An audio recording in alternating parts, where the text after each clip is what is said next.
আলহামদুলিল্লাহি ওয়াহদা ওয়াসসালাতু ওয়াসসালামু আলা মান লা নাবিয়্যা বা'দ আম্মা বা'দ।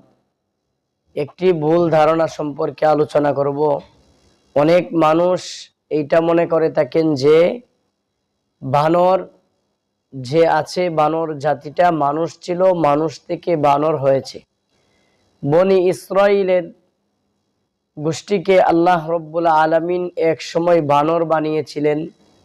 কোরআনে এর উল্লেখ আছে, কোরআনে এর বিস্তারিত আলোচনা আছে।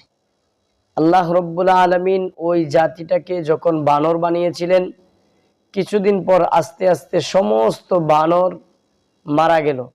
কোনো বানর জীবিত ছিল না, যার কারণে ওই বানরের বংশধর হবে বানর হবে। অনেক মানুষ মনে করে থাকেন বানর মানুষ থেকে হয়েছে, মানুষ থেকে বানর হয়েছে। এটা একটা সম্পূর্ণ ভুল ধারণা।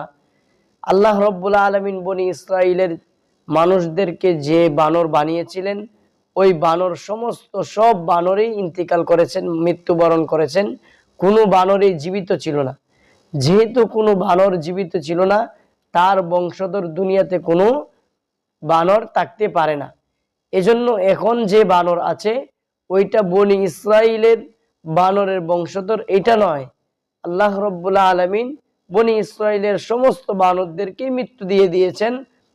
বনি ইসরাইলের কোনো বানর আর জীবিত নাই।